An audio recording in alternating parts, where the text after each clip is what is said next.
Dani bersembunyi di kamar karena ingin mengejutkan istrinya. Tak disangka, ternyata istrinya akan berganti pakaian. Karena panik, Dani bersembunyi di bawah ranjang. Aroma tubuh istrinya sangat harum. Dani tiba-tiba mengerang dan segera berbalik. Tak disangka, kepalanya membentur tempat tidur. Tanpa sengaja, Dani melihat tulisan yang unik di bawah tempat tidur. Di saat yang bersamaan, istri Dani yang duduk di atas tempat tidur melihat ke bawah. Akhirnya dia pun mendapati keberadaan suaminya. Dani khawatir kalau istrinya akan berteriak dan menarik perhatian orang lain. Jadi dia menarik istrinya ke bawah tempat tidur.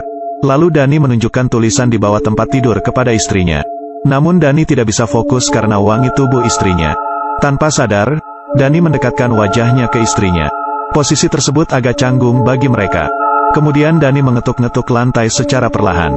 Tanpa diduga, ada sebuah papan di sana. Mereka bekerja sama untuk menyingkirkan papan itu.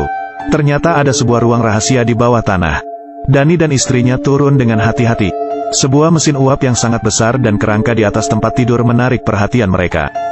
Dani melihat ke sekeliling ruang rahasia selama beberapa saat. Dia menemukan beberapa potongan kertas di tanah. Kemudian Dani menyusun potongan kertas itu. Masih ada beberapa potongan yang hilang.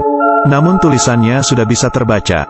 Ternyata tulisan di kertas itu adalah sebuah formula rahasia peninggalan leluhur Dani. Nenek moyang keluarga Dani adalah pembuat dupa. Namun dupa itu tidak lagi populer di zaman modern. Di sisi lain, Pak Ade memungut sebuah botol parfum di rumah lama Dani. Dulu ayah Dani menjual rumah lamanya kepada Pak Ade. Demi mempertahankan bisnis keluarga mereka. Akhirnya Dani bersedia membantu Pak Ade untuk membuat dupa. Diam-diam, Dani ingin mengembalikan bisnis keluarganya dan membeli kembali rumah lama mereka. Menurut formula rahasia yang ditemukan Dani, parfum yang ada ditemukan Pak Ade adalah produk setengah jadi yang masih mengandung racun. Meskipun baunya harum, namun racunnya sangat mematikan. Sayangnya, sampai saat ini Dani belum menemukan cara untuk menghilangkan racun itu. Produk setengah jadi saja sudah sangat menarik. Jika racun dalam parfum bisa dihilangkan sepenuhnya, maka dupa yang dibuat dengan parfum itu pasti akan langsung terjual habis. Untuk menciptakan dupa dengan wangi yang unik, Dani memberitahu ayahnya tentang ruang rahasia. Ayah Dani mengatakan kalau dia sudah mengetahui ruang rahasia itu. Dia juga sudah pernah memasukinya, bahkan menyobek formula rahasia. Dani tidak percaya dengan ucapan ayahnya. Akhirnya Dani pergi ke rumah lama mereka. Namun seorang pelayan di sana memperingatkannya. Sebaiknya jangan melakukan sesuatu yang dia ragukan. Jika dia tetap melakukannya, tidak ada jaminan bahwa Dani bisa selamat. Dani menatap formula rahasia di tangannya. Lalu dia teringat nasihat ayahnya. Tiba-tiba dia mendapatkan ilham mengenai cara untuk menghilangkan racun dalam parfum. Ternyata langkah yang paling krusial dalam membuat dupa adalah dengan membiarkan para gadis menyerap racun tersebut. Aroma tubuh seorang gadis harus dicampur dengan parfum menggunakan mesin uap. Dani sangat terkejut ketika menyadari hal ini. Saat Dani bertemu istrinya, Karina, dia segera membawanya pergi. Tanpa diduga, Pak Ade telah kembali ke rumah lama Dani.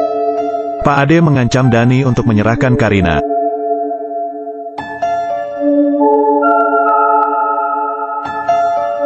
Dengan marah, Pak Ade mengikat Dani di sebuah kursi.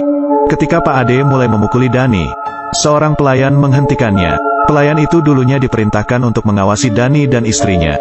Namun seiring berjalannya waktu, pelayan itu sudah menganggap Dani sebagai sahabatnya. Lalu dia berpura-pura menyiksa Dani. Pelayan itu juga menyarankan Dani agar tidak melawan Pak Ade. Dia mengingatkan Dani bahwa Dani telah berjanji untuk membantu Pak Ade membuat dupa. Jadi Dani hanya perlu menuruti perintah itu. Namun Dani tidak bisa melakukannya. Tidak mungkin dia merelakan Karina untuk membuat dupa. Di sisi lain, Pak Ade telah menemukan ruang rahasia di bawah tanah.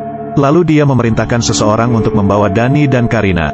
Pelayan yang mengetahui rencana jahat Pak Ade merasa khawatir kalau dia akan melukai Dani. Akhirnya, pelayan itu menjelaskan cara membuat dupa kepada Pak Ade. Dani merasa sangat marah. Dia memaki pelayan itu karena telah mengungkap rahasianya. Kini rahasia membuat dupa telah diketahui Pak Ade. Meskipun Pak Ade menyukai Karina, tapi dia rela melakukan apapun untuk menciptakan dupa yang unik.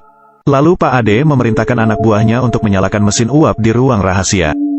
Mengetahui bahwa Dani menolak untuk membuat dupa, Pak Ade memasukkan kepalanya ke dalam air dan menyiksanya berkali-kali. Dani tidak bisa menahannya lagi, akhirnya dia menyerah. Ketika dia kembali ke kamar, Dani membuat ramuan di dalam mangkuk. Lalu dia memberikannya kepada Karina. Melihat Karina meminum ramuan itu, Pak Ade tersenyum puas. Tanpa diduga, semua orang di ruangan itu pingsan seketika. Ternyata sebelumnya, Dani menyalakan beberapa dupa beracun di ruangan itu. Ramuan yang diminum Karina adalah penawarnya.